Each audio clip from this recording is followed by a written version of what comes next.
अस्सलाम वालेकुम my YouTube family, कैसे हैं आप सब। उम्मीद करती हूँ कि खैरियत से होंगे और दुआ करती हूँ कि जहाँ भी रहें अल्लाह पाक की रहमतों के साए में रहें, खुश और आबाद रहें और हमारे साथ साथ रहें। एक नए व्लॉग के साथ हाजिर हूँ। होपफुली ये व्लॉग भी आपको बहुत अच्छा लगेगा। इससे भी हमेशा की तरह आप अपना भरपूर साथ और भरपूर प्यार देंगे। आए मेरे साथ पिछले कुछ दिनों की रूटीन को एंजॉय करें। जी, तो सफाई सुथराई दिखाने से पहले आप देखें कि मेरा YouTube का पैशनेट साथी मेरा साथ छोड़ गया, और पहली दफ़ा नहीं दूसरी दफ़ा। पहली दफ़ा जब टूटा तो मैंने अपने मजाजी खुदा की खिदमात से इस्तिफ़ादा हासिल किया। उन्होंने मुझे इसे ग्लू लगा के जोड़ दिया। फिर मेरा ख्याल 15-20 दिन तो चल ही गया। उसके बाद फिर मैं लेट के काम करी थी। एक्चुअली गलती मेरी है, मैं थोड़ा सा साइड लेके जब काम करती हूँ तो इस पर प्रेशर आ जाता है। हालांकि मेरी भी गलती नहीं है, ये शॉपकीपर की गलती है। उसने कहा था कि इसको जिस तरह मर्जी यूज़ करें, ये नहीं टूटेगा। तो मैंने तो ऐसा कुछ किया ही नहीं, बस साइड लेके लेटती थी और लेट के काम करती रहती थी और एकदम से ट्रिक की आवाज़ आई। और इस दफ़ा फ्रेम के साथ साथ इसका गिलास भी थोड़ा सा टूट गया। मैंने फिर से औरंगज़ेब से रिक्वेस्ट की कि प्लीज़ इसे जोड़ दें। उन्होंने कहा भाई ये अब नहीं जुड़ेगा। मैंने कहा प्लीज़ कुछ कर दें। तो उन्होंने इसे ग्लू लगा के जोड़ दिया और उन्होंने कहा अब ये टूटा तो फिर दोबारा नहीं जुड़ेगा। लेकिन अभी मेरा कोई इरादा नहीं है न्यू बनवाने का। मैं बहुत एहतियात से यूज़ कर रही हूँ। आपने भी दुआ करनी है कि अब ये कुछ अर्सा मेरा साथ दे जाए। और मैंने आप सबसे अपना प्रॉब्लम शेयर किया था कि मानोगे यूनिफॉर्म पर उसकी हुडी के बहुत सारे रेशे चिपक गए हैं जो किसी सूरत उतर के नहीं दे रहे। तो आप सबने बहुत अच्छे सुजेशंस दिए, बहुत शुक्रिया आप सबका। जिसमें से सबसे अच्छा और आसान सुजेशन मुझे अपनी बहुत प्यारी फ्रेंड का लगा इस्लामाबाद से। उन्होंने मुझे मैसेज किया कि आप इसको सेलो टेप के साथ उतारें तो ये आहिस्ता आहिस्ता सारे उतर जाएंगे। तो मैंने जब इसे ट्राई किया तो this is really very effective. मुझे बहुत यूज़फुल और इजी टिप लगी ये। इसी टिप और ट्रिक के ज़रिए आप अपने कारपेट पे लगे हुए बहुत सारे बालों को इजीली इकट्ठा कर सकते हैं। जीन्स पे, स्वेटर्स पे जो दूसरे कपड़ों के रेशे लग जाते हैं वो भी इसी तरह बहुत आराम से उतर जाते हैं। बुर नहीं, बुर ज़ाहिर आपको अरेज करनी पड़ती है। और जी, दिन में 2 दफ़ा बिजली की लोड शेडिंग भी स्टार्ट हो गई है। तो हमारी ज़िंदगी तो गैस और बिजली की लोड शेडिंग के दरमियान ही कहीं घूम आके रह गई है। तो यहाँ भी काफ़ी दिन से सोच रही थी कि फ़ैन साफ़ करना है, लेकिन बस सुस्ती की वजह से छोड़ रही थी। और सफाइयाँ तो हमेशा की जाती हैं ईद बकरीद पे, या कोई महफिल हो या कोई ख़ास मेहमान आने वाले हो। तो अब क्या है, तो जी नहीं, माओ के लिए एक स्पेशल इवेंट और भी होता है, बच्चियों की छुट्टियाँ।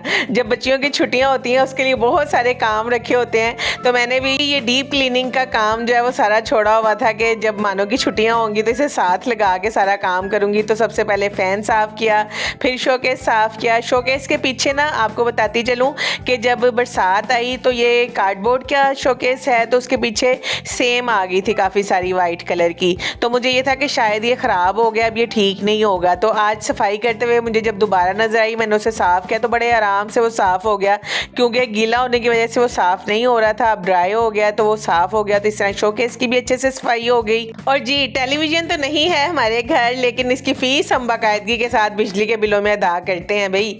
और टीवी ट्रॉली भी है हमारे घर, क्योंकि जब टीवी सेल किया तो टीवी ट्रॉली न्यू थी, बच्चों ने सेल नहीं करने दी कि इसके ऊपर CPU वगैरह आ जाएगा। और ड्रॉ तो हमेशा ही चाहिए होते हैं। फिर कंप्यूटर टेबल चेयर अच्छे से साफ़ की, बेड की साइड साफ़ की। और बेडरूम वॉल्स के जो पैलिंग के पीसेस हैं वो पहले इतनी जल्दी गंदे नहीं होते थे, लेकिन वक्त गुजरने के साथ साथ बहुत जल्दी इन पे छोटे छोटे जाले लग जाते हैं।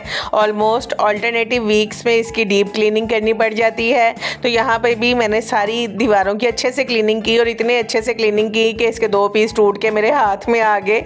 अब औरंगज़ेब के संडे टास्क में लिखे हैं कि ये उनसे लगवाने हैं, पहले डांट खाऊंगी फिर ये लगेंगे।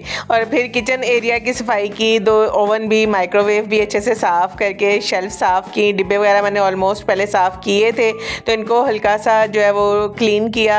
और फिर टब बाल्टियाँ जो हैं हमेशा की तरह बहुत गंदी हो गई थी। मैंने कहा क्या बार बार गंदी दिखाऊं, तो इनको भी साफ़ करके क्लीनिंग का काम कंप्लीट किया। अब आ जाती है घर में खाने पीने की रूटीन। तो मैं पहले आपको बता चुकी हूँ कि हम अपना किचन रूम में मोबाइल कर लेते हैं कि चीज़ें उठा के रखनी तो हैं, वो चाहे रूम में रख दें चाहे बाहर चूल्हे के पास रख दें, बात तो एक ही है। सर्दी के मौसम में फ्राइड और क्रिस्पी चीज़ें खाने को दिल करता है। और वैसे भी हम अपने पिछले कुछ दिनों की रूटीन को शेयर करते हैं, तो जब एडिट करते हुए या वीडियो अपलोड करके दोबारा देखते हैं तो दोबारा से मुंह में पानी आ जाता है। यहाँ पे घर में दाल माश पड़ी हुई थी, कोई भी खाने को तैयार नहीं था। तो फिर माओ के पास एक ही हल होता है, इसको मैश किया, लहसुन लहसुन पाउडर, जीरा, कसूरी मेथी, नमक, दड़ा मिर्च ऐड करके मिक्स करके इसके बनाए मज़ेदार पराठे जो हमने इंजॉय किए गर्मा गर्म चाय के साथ। फिर ये नेक्स्ट डे हो गया। उस दिन डिनर में बच्चे कहने लगे कि आज हमने घर का कुछ नहीं खाना। मैंने कहा चलें ठीक है, आज आपको बर्गर खिलाती हूँ, तो बड़े खुश हुए। लेकिन मैंने कहा बर्गर घर के होंगे। फिर कहने लगे चलें ठीक है घर के ही बना दें, तो मैंने कहा चलें बर्गर बन और सलाद लेके आए। इतनी देर में औरंगजेब भी जॉब से आ गए, उनसे पूछा कि खाने में क्या लेंगे, हम तो बर्गर बनाने लगे हैं। तो उन्होंने कहा चलें आज मेरे लिए भी बर्गर ही बना दें। फिर सबने मज़े से बर्गर्स इंजॉय किए। और फिर देखें उस दिन लेट नाइट हमसे कौन मिलने के लिए आए जी, मोहम्मद मूसा आए अपने मम्मा पापा के साथ। इसकी ये क्यूट सी स्माइल और इसकी हरकतें जो हैं बहुत ही प्यारी लगती हैं माशाअल्लाह। और यहाँ पर भी बहुत मज़े से बिस्किट्स और एग्स इंजॉय किए इसने सबके साथ। रूम में कुकिंग करने का सबसे बड़ा बेनिफिट ये होता है कि सभी एक जगह पे बैठे साथ में काम हो जाता है, साथ में गपशप हो जाती है, और हीटर का हीटर होता है, कुकिंग की कुकिंग हो जाती है। और जी न्यू टर्म्स में से एक टर्म है लेट नाइट क्रेविंग्स। यहाँ पे उसी का सोल्यूशन चल रहा है।